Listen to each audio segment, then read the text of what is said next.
Please be seated. Namaste and a very warm welcome to the 19th edition of the CII ITC Sustainability Awards ceremony. I'd like to begin by inviting Mr. Sanjeev Puri to felicitate our Honorable Vice President. Kindly do us the honors, please.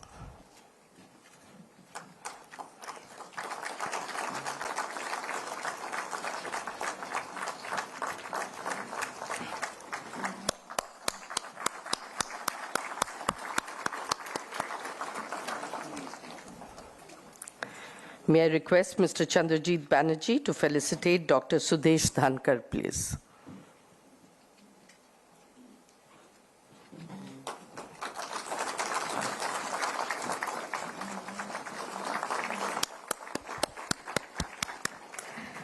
I now invite Mr. Chandrajit Banerjee to give his welcome address. Here, sir.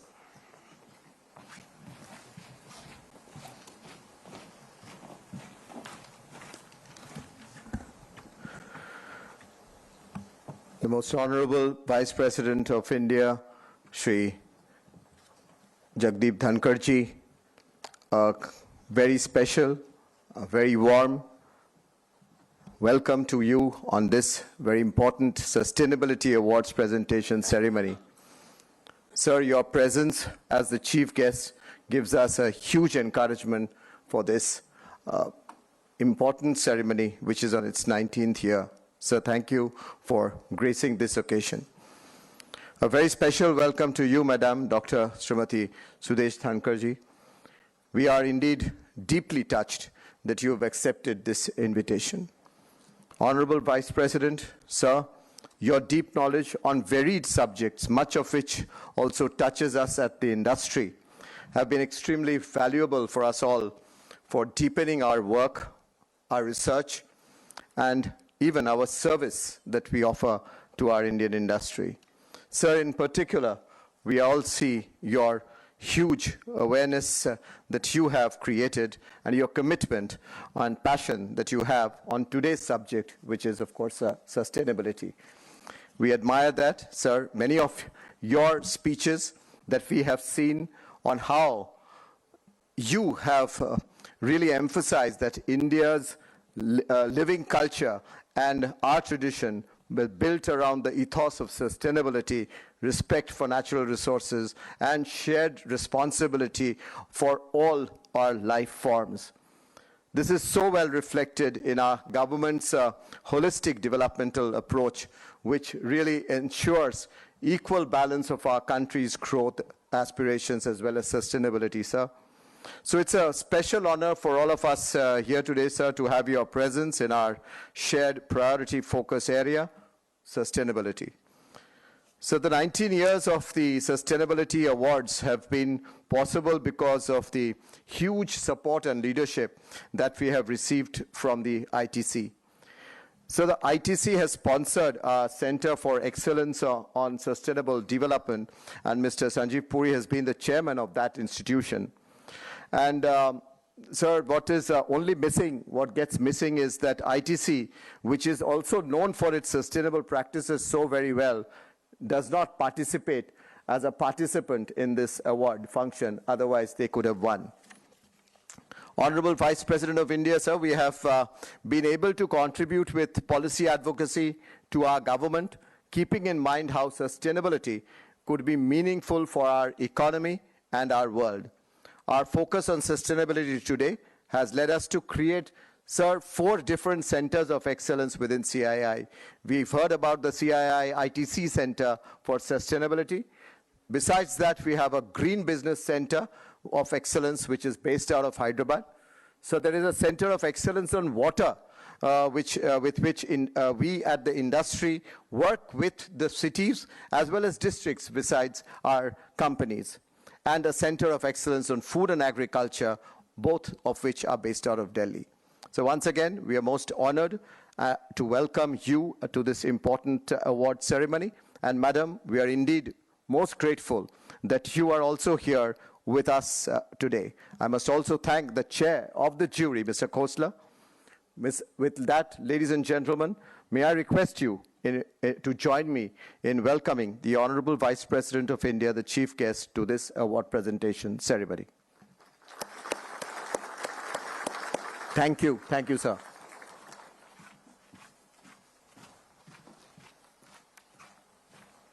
Thank you, Mr. Banerjee. I now invite Mr. Sanjeev Puri to deliver his address, please.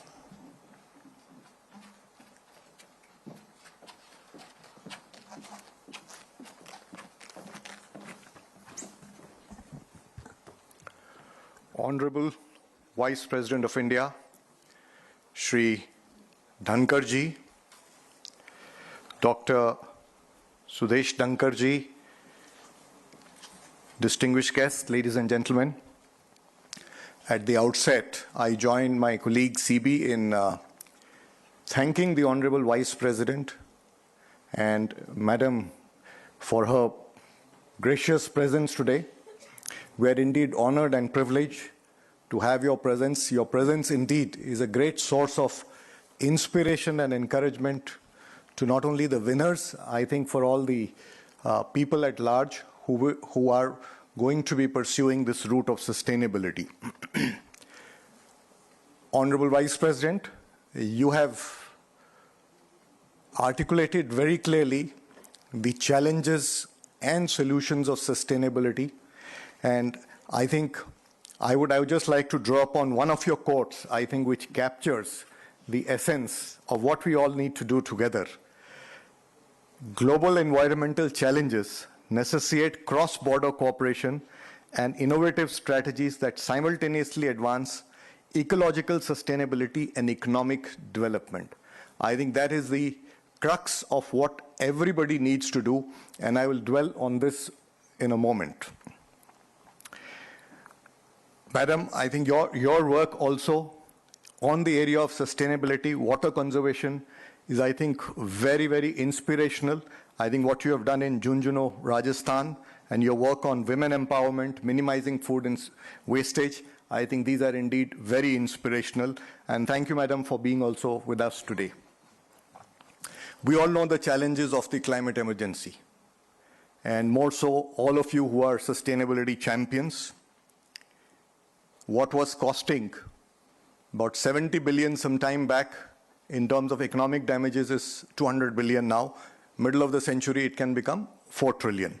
We know the crisis: drought somewhere, flood somewhere, agriculture crops lost, supply chains disrupted, life disrupted. India had, out of 365 days, 322 days, we had one extreme event or more. And it's only going to get worse with the passage of time, and therefore, there is no doubt in anybody's mind that we need to act. And everybody needs to act, whether it's citizens, policymakers, enterprises, but let me take a moment to dwell upon what enterprises need to do. Now, we in CII have always believed that enterprises have both an economic and social purpose. And enterprises have a capacity, a huge capacity, to do a lot of things and make impact on society outside the fence also, because of their access to resources, managerial, financial capacity to research, and presence across the length and breadth of the country. And we have a responsibility to do that. And let me also say that a lot of what we do within the fence, or can do within the fence and outside the fence, also is also a business case, because it gives some benefit to the business also, not merely financial, reputational, some competitive advantage. It is also creates the conditions for existence of enterprises. It's actually, I would say, in our self-enlightened interest to do that, because without certain resources, enterprises or any economic activity or life itself cannot thrive. And therefore, there is a case for business, and there is a case even for, I would say, to act outside the fence. And that's what we in CII have always promoted. And there's a lot of work that's been happening on decarbonization, energy transition for long number of years, and there are net zero commitments and various other commitments around it. Of course, we do know that that itself is not adequate, because the temperature is going to cross the threshold sooner or later. But I think the area that is started to receive attention and which we need to give a lot more thrust is the area of natural resources, is the area of adaptation. Because we will have to live for several decades before temperatures start falling. And we have to learn to live with this situation. Yesterday, Delhi had thunderstorms, rains, roads were clogged, flights were diverted. Today, there was an earthquake, right? These are just small manifestations of it, and it'll get worse with passage of time. So if we look at, the work that corporate India is doing, I think the good news is that we are starting to address these issues of nature. But I think it has to accelerate far more. And I just want to take a moment and seek your indulgence, because I just want to take our own example in ITC to say that what quantum of impact an individual enterprise can have. Because we've been, in ITC, we've been working on social and farm afforestation. And today we have about 1.3 million acres. It is good for the environment, it is good for carbon sequestration, it has also created 240 million person days of employment, many benefits.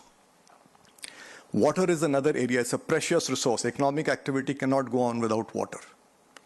So our work on agriculture in optimizing water has reduced consumption by 20 to 50%. We have taken efforts initially to optimize water within the fence, but we also realize that it's not enough just to reduce within the fence, because ultimately it's a community resource. If it isn't available in the community, it may not be available for economic activities. So we started to work on river basins. The first was the Gaud River region in Maharashtra. Now there are 4 river basins that have turned water positive. So I'm just giving these examples merely to say, because these are areas where corporate India has started to work, and we certainly need to accelerate our activity. And these are areas where the center is also providing a lot more focus over the years. Agriculture is very precious. 30% of economic activity is related to agriculture. Food and nutrition security, all of that is related to agriculture.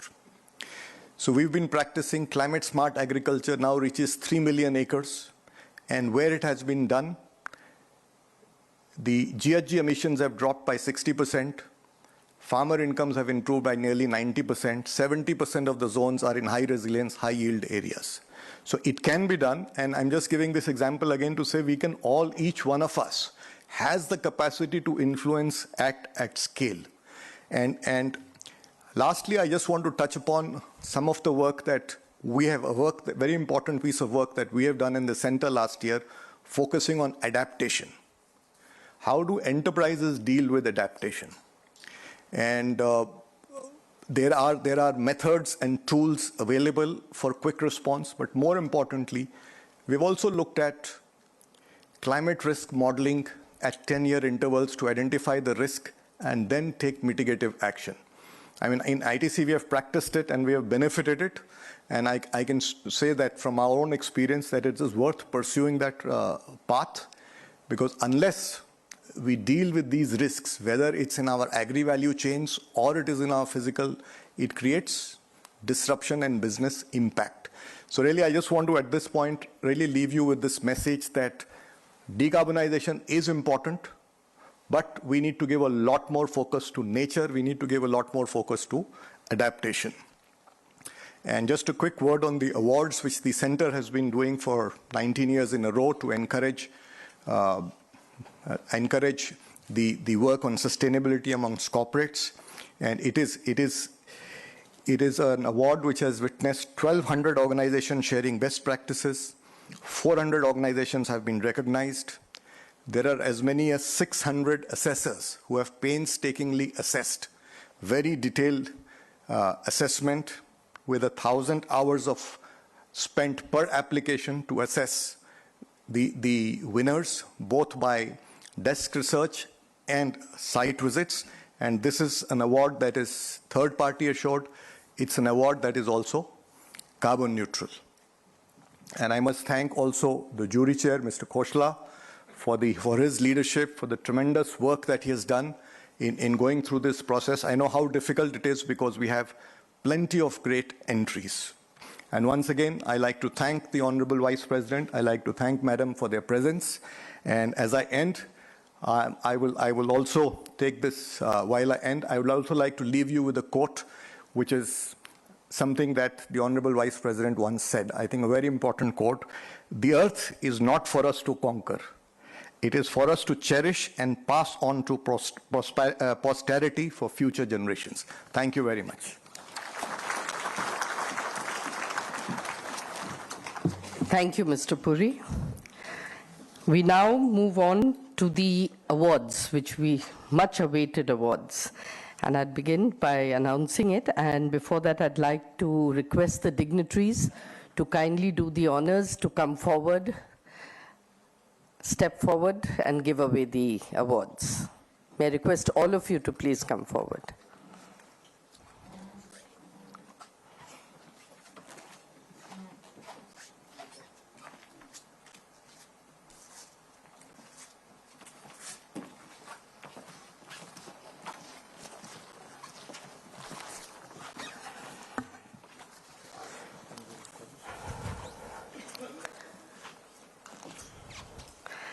To begin the presentation ceremony, I invite Grasim Industries Limited, textiles business, and Grasim Premium Fabric for outstanding accomplishment in corporate excellence and for excellence in environment management and corporate social responsibility.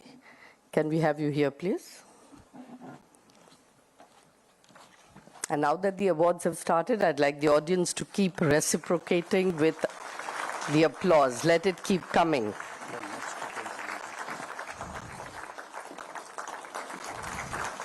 I'd now like to invite Indorama Corporation Private Limited for commendation for significant achievement in corporate excellence.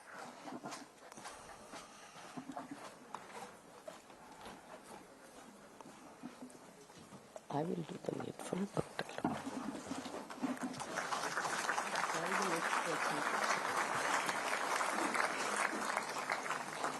The next award is Godrej Enterprises Group, Construction Business, for Excellence in Environment Management. Can we have you here, please?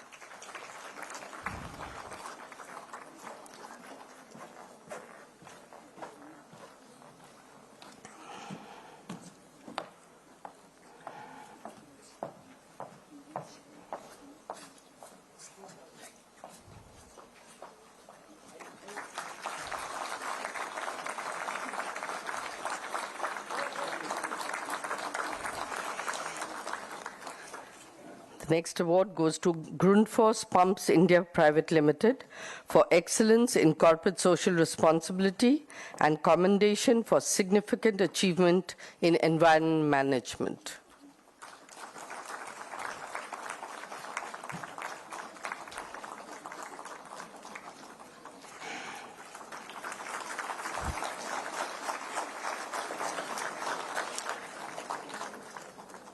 May I invite the Tata Power Company Limited for excellence in environment management.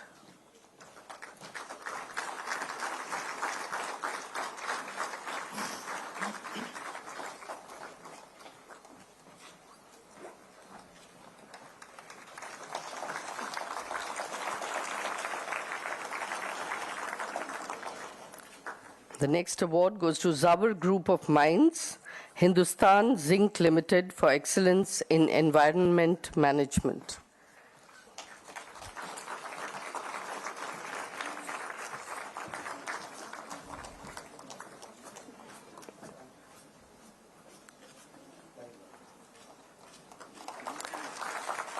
Mahindra and Mahindra Limited for excellence in corporate social responsibility is the next awardee. Request all the awardees to please keep coming forward as I start calling the names, please.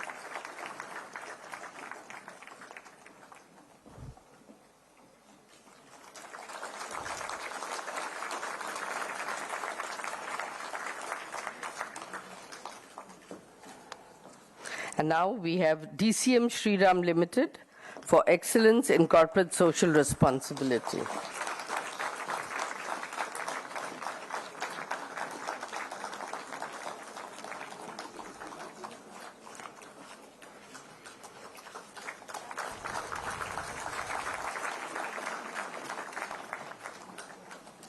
NTPC Limited for excellence in corporate social responsibility.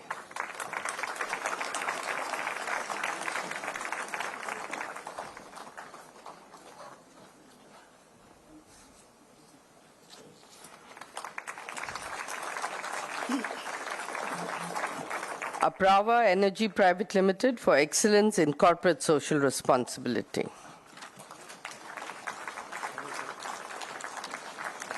The applause is getting softer. Can we pump it up, please? Yes.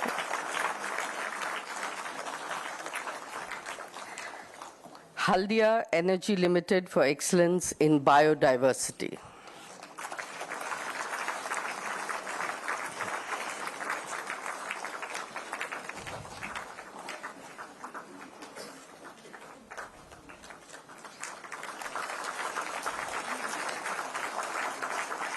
Aditya Birla Fashion and Retail Limited for commendation for significant achievement in corporate social responsibility.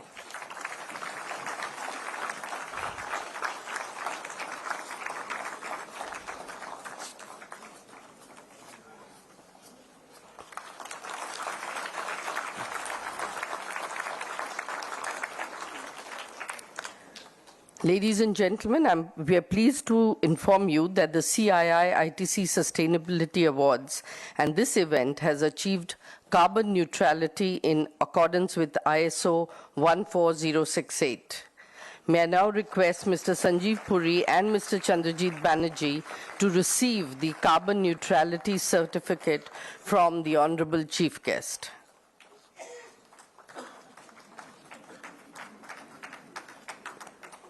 This should bring it on.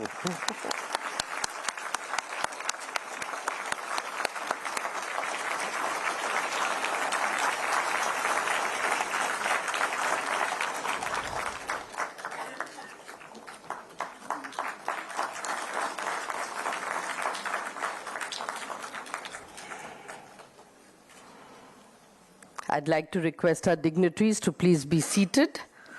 And it gives me great honor and pleasure to invite the Honorable Vice President of India to deliver his address, please.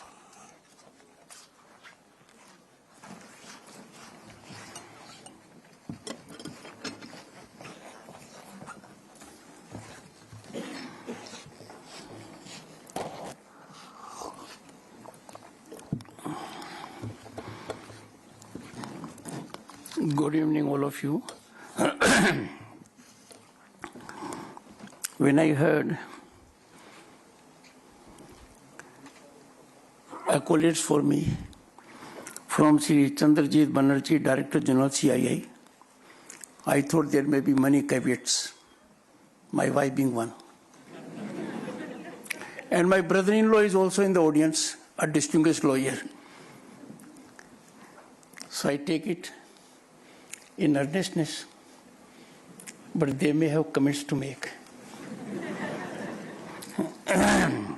I would ever remember my tenure as Governor of the State of West Bengal for 3 years. Every day was a day of learning. But soothing aspect was ITC headquarters is located there, and Sanjeev Puri all throughout was the chairman. I learned about ITC and its leader then. Business all the way, commitment, directional approach, and 100% to be given also back to the society. It was there I learned as a son of a farmer that ITC has to do much with agriculture, with farming, with rural development, and sustainability. Happy to have you, and happy to be here because of you.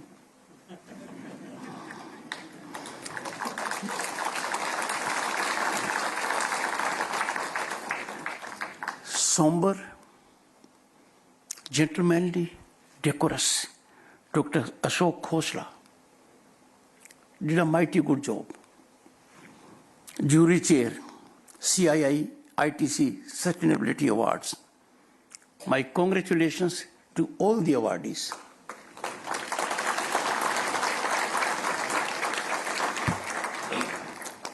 My congratulations also to ITC and its chairman in particular for the commendation, the accommodation that has rightly been conferred.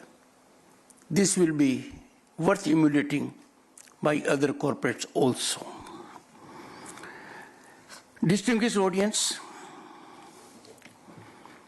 sustainability, now a global buzzword in corporates, in governments, in international national bodies, was ever deeply embedded in our ethos for millennia. The world ignored it, and we forgot about it, and now we understand to our peril.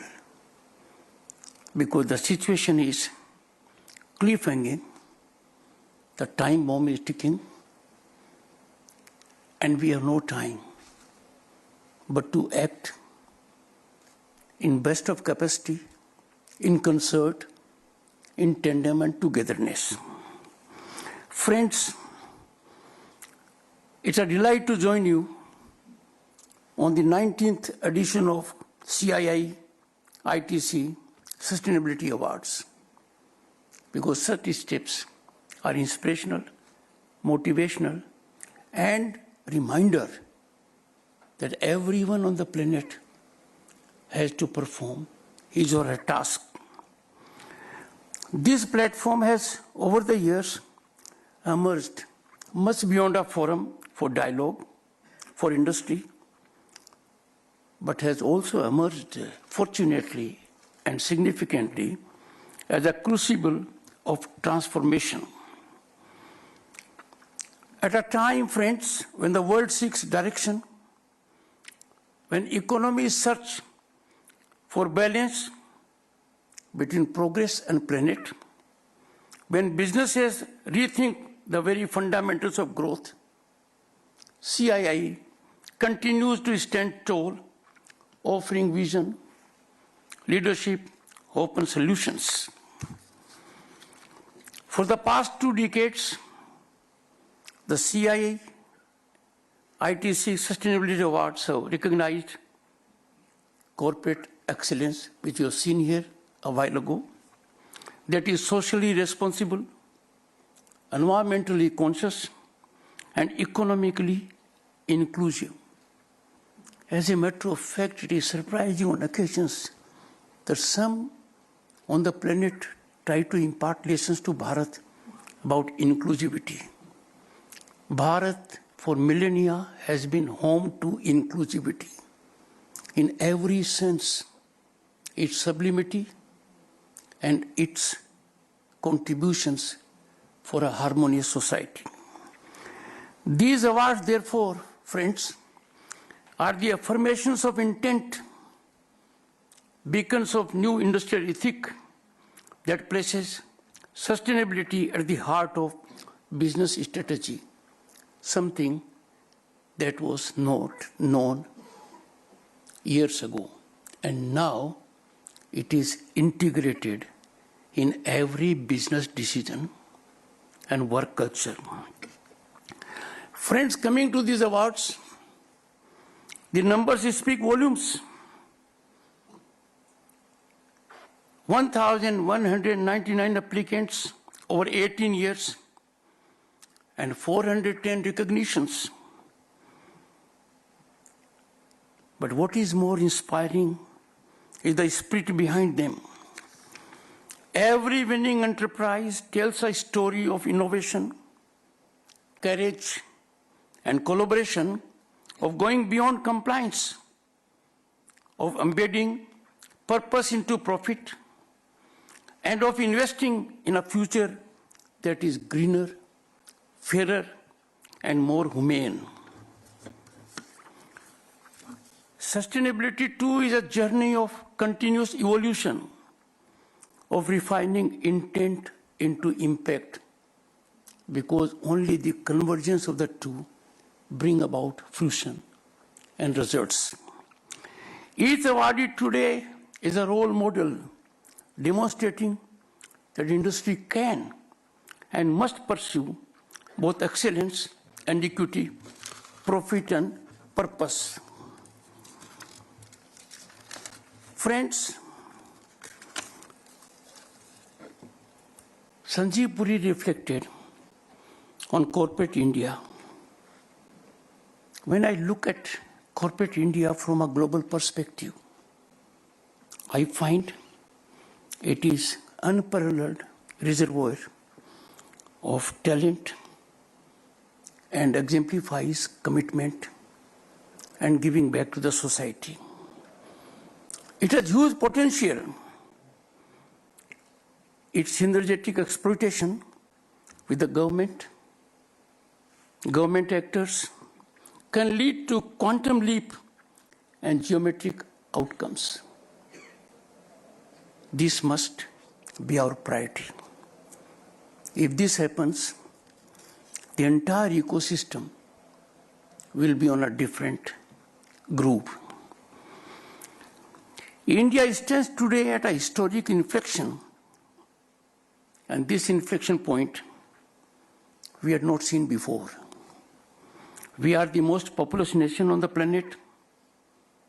Bharat is home to 1/6 of humanity. We are the world's largest economy at number 4, and we are the torchbearers of a development paradigm that seeks to harmonize the economic, the ecological, and the ethical. I started my political journey in 1989 when I was elected to Lok Sabha and had the good fortune to be a minister. I know economy then, its size then, I know it now. As a minister, I suffered the pain. सोने की चिड़िया कहलाने वाले Bharat, the gold was airlifted to be placed to 2 Swiss banks because our foreign exchange was dwindling around $1 billion. Imagine where we have come. We are on way to progress, which is continual and sustainable. The Global 2030 Agenda for Sustainable Development cannot succeed on the planet without India's participation, without India's contribution, without India's proactive, affirmative stance. And fortunately, with the vision of its leadership, India has embraced this responsibility both with clarity and conviction. The government of India has moved beyond a government-centric approach to a whole-of-society framework. Subnational and local governments, civil society, private sector players, and communities all are vital cogs in this engine of progress. But friends, this engine has to fire on all cylinders if we have to achieve tangible success. The motto envisioned by the Prime Minister and also realized on the ground by him and his affirmative hand-holding policies, Sabka Saath, Sabka Vikas, is not just a slogan. It is national ethos. India's economic outlook remains robust. We are not just rebounding, we are redefining. According to the Economic Survey 2024-25, our industrial sector is projected to grow by 6.2%, propelled by robust construction and energy sectors. Our growth is the result of sustained reforms infrastructure investments, and strategic digitization. Imagine if we look at past few years, exponential economic upsurge, phenomenal infrastructural growth, deep technological penetration, people-centric relief by way of toilets, gas connections, electric connections, internet connections, virtually in every household. Piped water is on way. Health and education facilities are around, with connectivity being there for everyone. Something my generation at young age never even dreamt. I've seen it with my own eyes. India is not merely aspiring to become a 5 trillion economy. Size of economy matters, but only to an extent. Becoming economy at number 1 carries a great tag, but then at the end of the day, we have to see ground realization. And therefore, India is on the right path of becoming a trusted economy, a reliable partner in the global value chain, a stable anchor in a volatile world.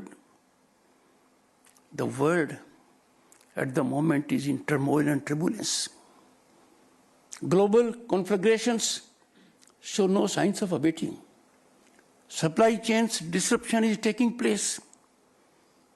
In this disturbed scenario, Bharat is a prominent voice that these issues have to be determined by dialogue and diplomacy. These words of Prime Minister Narendra Modi define what we have stood for millennia.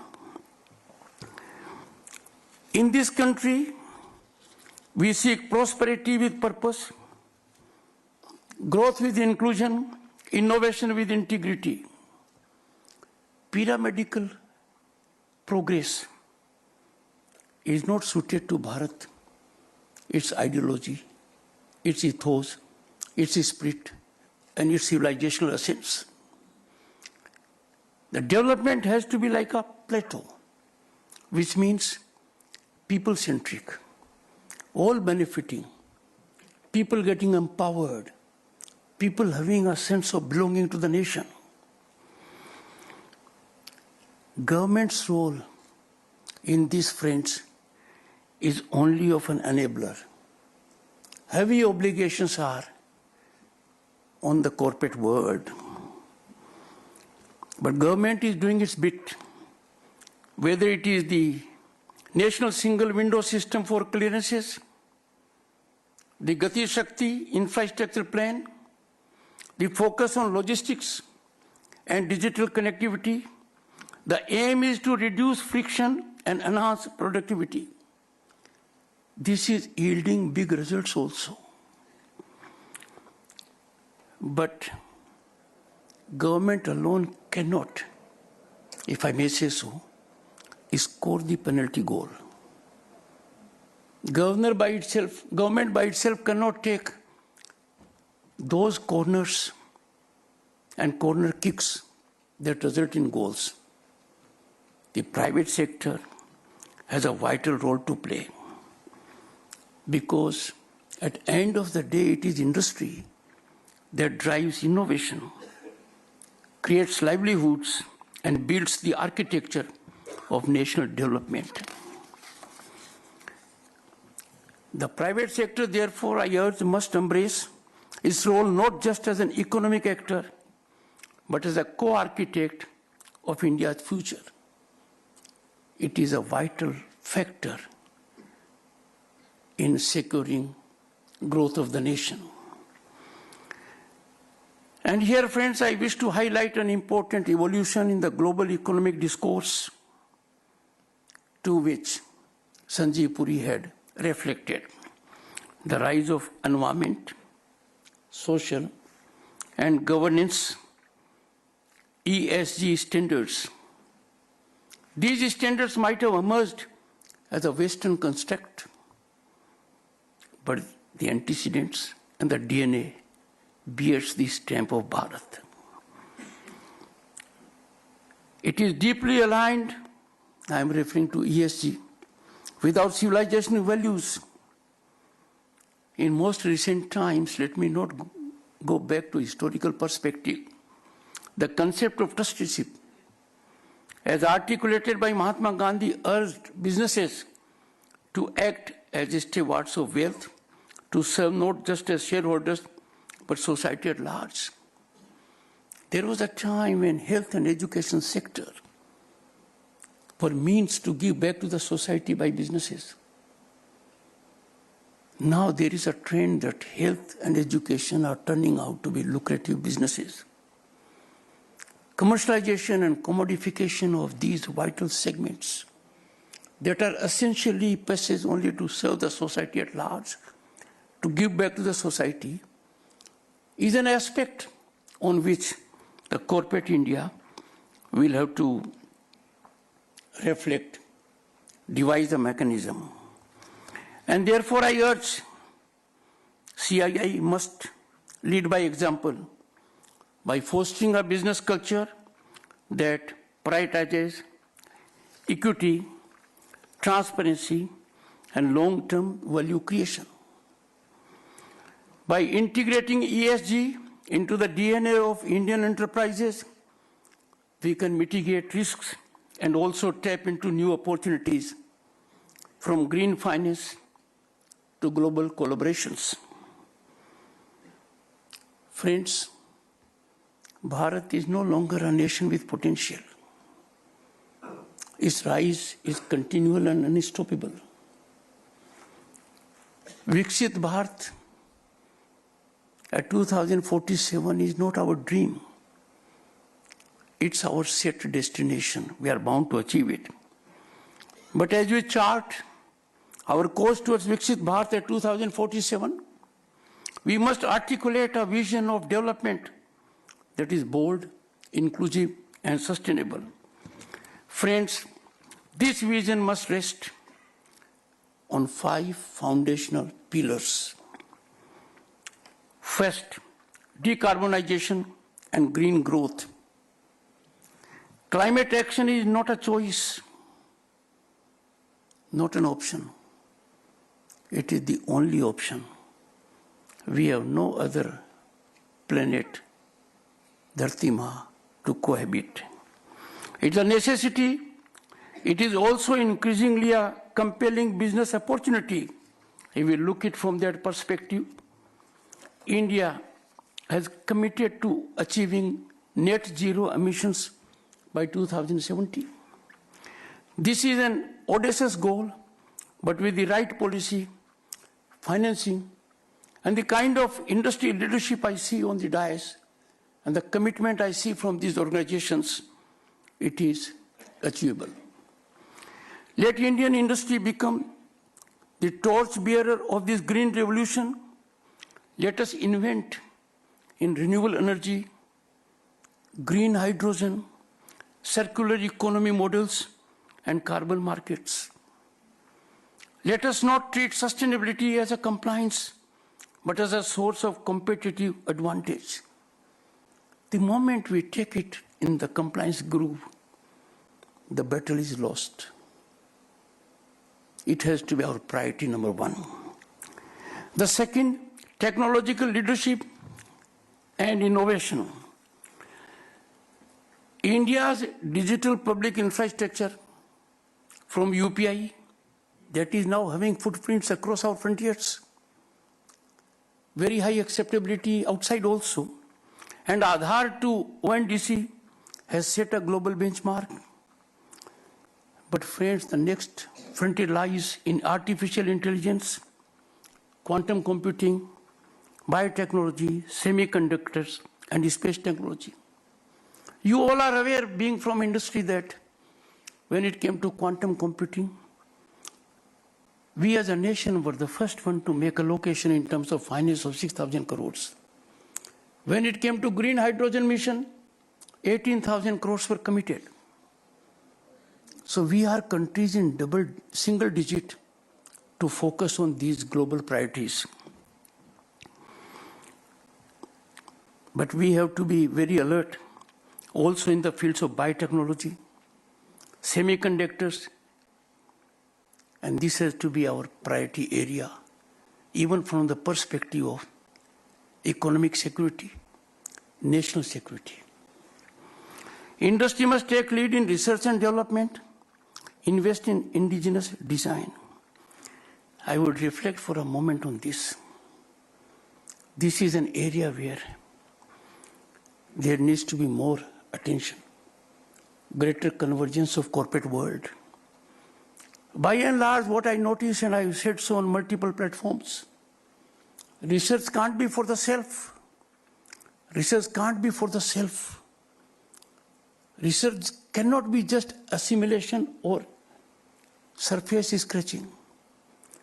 Research has to correlate to making change on the ground, and that industry can easily identify. And let us therefore build global products with Indian innovation. We can do it. We have talent. We are homogeneous. Our DNA is very strong. Let us move from being users of imported technology to being creators of cutting-edge solutions. Look in our history. In all these aspects, we were leaders. Look at the names. We can take pride. Indian knowledge system. The more we focus on it, the more we know that we were at the peak. Friends, the third is youth and skilling. Nearly 2/3 of our population is below the age of 35. Our demographic youth dividend, the median age being 28, we are 10 years younger than China and USA. Our demographic dividend for youth is envy of the world. But in last 10 years, what we have seen, we have had phenomenal growth as never before. This has made the nation most aspirational nation in the world. Because people have tasted the fruits of development. They have availed facilities and hand-holding policy benefits which they never imagined. So when a nation is so aspirational, in that mode, there is always possibility of there being restive atmosphere or restlessness. And therefore, duty of the corporates in particular, that this our biggest asset has to be channelized in the right direction. And therefore, focus on youth and skilling is fundamental. The government is doing its bit by a number of innovative steps, but major part has to be done for effective transformation by the industry. It is our biggest asset, but an asset is biggest only if we harness it with vision and urgency. I urge industry work very closely with academia, training institutes, and the government to design future-ready curricula. I have said for a long time that if industry and the government converge on the same page, the results will be phenomenal, geometric, and soothing for national progress. For example, apprenticeships, internships, skill labs, and mentorships must become integral to industrial strategy. But you are experts in this. You know more about this than anyone else in the government. And therefore, these areas you have to focus by getting magnetically attracted to these. Let us build a workforce that is digitally fluent, ethically grounded, and sustainability literate. Fourth, global footprint and leadership. India's G20 presidency demonstrated our capacity to convene, collaborate, and catalyze global consensus. Look at the results of G20. One, we set the highest benchmark, which was accoladed across global platforms. Number two, we lived up to our ethos to have inclusion of African Union as a member of G20 along with European Union. The concerns of Global South were brought on the global radar by Prime Minister's vision. And then, something that interests you all, from the Global Biofuel Alliance to Digital Public Infrastructure Repository, we showed the world that leadership is not about dominance. It is about responsibility. Let me again digress slightly and reflect. One of the fundamental statements made by Prime Minister a few years ago was, we are not living in an era of war or expansion that defines our culture. Friends, Indian industry must now expand its global presence, not just in markets, but in ideas, standards, and solutions. Let us build Brand India on 4 pillars: quality, trust, innovation, and ancient wisdom reimagined for modern relevance. Let me speak my mind a little frankly before you all. Let us go for greenfield projects, increasing health sector, increasing education sector, increasing facilities around metros is fine, but it does not lead to equitable balance. And equitable balance is fundamental to cut into iniquitous conduct. And therefore, I have said for a long time, and I must share my point of view, if CSR funds of corporates are dealt with by corporates in conglomerates, then the areas that have been left out so far will get world-class institutions in health, education, and the kind. Fifth, and that is something unique to Bharat, ethics, equity, and excellence. We are not mercenaries. We don't stand for exploitation. We believe in positive unleashing of our energy to realize our dreams for the benefit of society at large. A truly developed nation is one where opportunity is not the privilege of the few, but the right of all. There was a time when equality before law was elusive. Some entertained the idea they were above law. They were beyond the reach of law. Frequently, we talked of privileged pedigree. That is no longer with us at the moment. This is one of the greatest achievements that has given in democratic life new value system. Industry, friends, must be a force for inclusion by supporting MSMEs, promoting gender and caste diversity in leadership. It's easier said than done. Gender and caste diversity has to be appreciated in the right sense. When it comes to gender, we champion affirmative action. But the real problem is when gender discrimination is subtle. When the gender discrimination cannot be imparted in words by the normal desire to dominate that runs down the gender. And I say so because it was one of my proudest moments in Parliament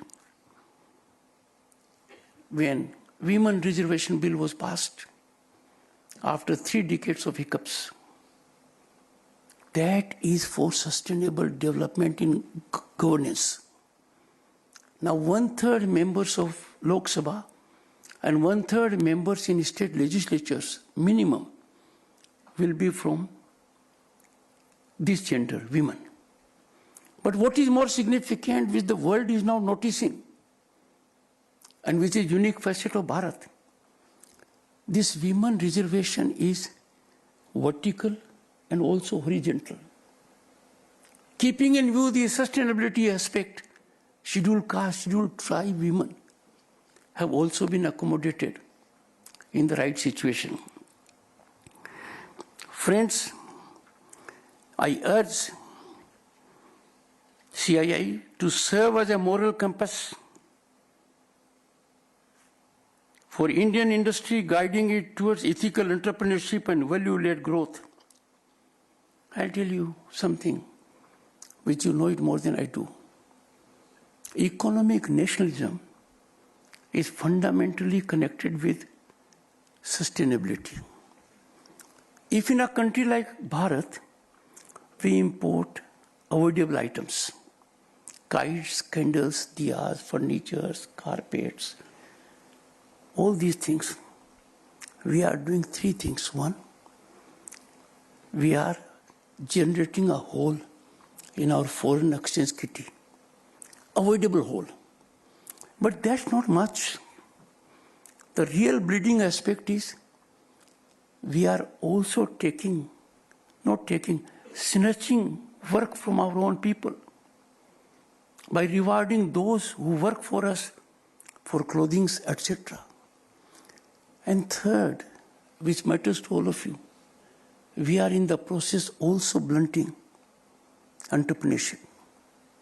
And same applies, friends, when raw material is exported from this country. Raw material export is an indication to the world that the nation is not in a position to add value to it. Such a stamp on our working is not desirable. And therefore, we have to create cultures of accountability and purpose, keeping the nation in mind, the ordinary man in mind. Friends, we are living through what Prime Minister Narendra Modi has rightly called the Amrit Kaal, a period of transformative opportunity that comes once in centuries.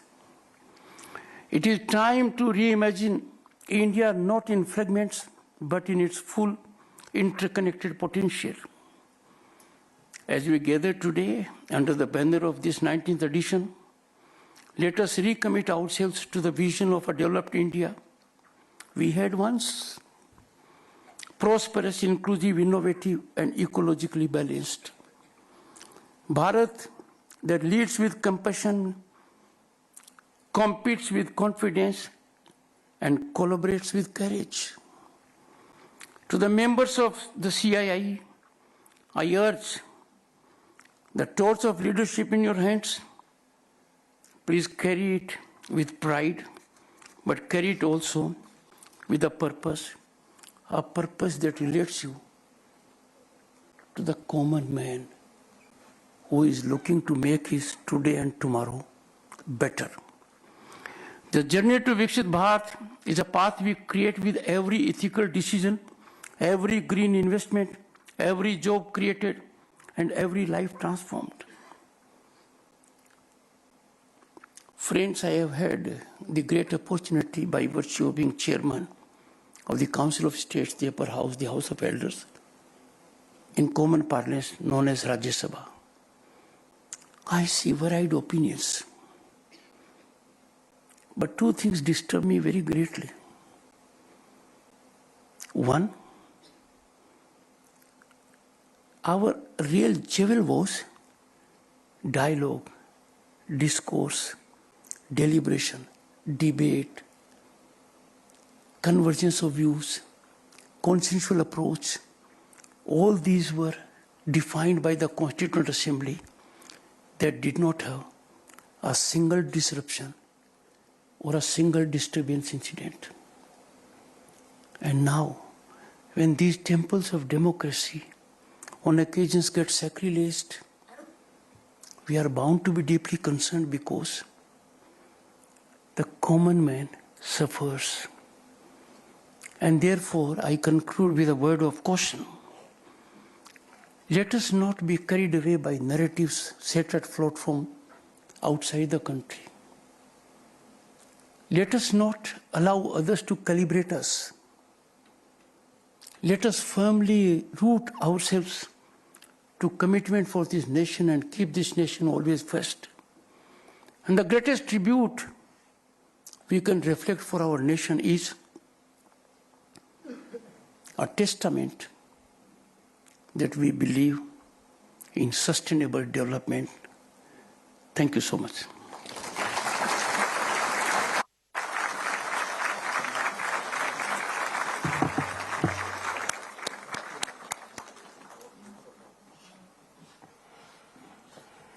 Thank you, sir. Ladies and gentlemen, please rise for the national anthem.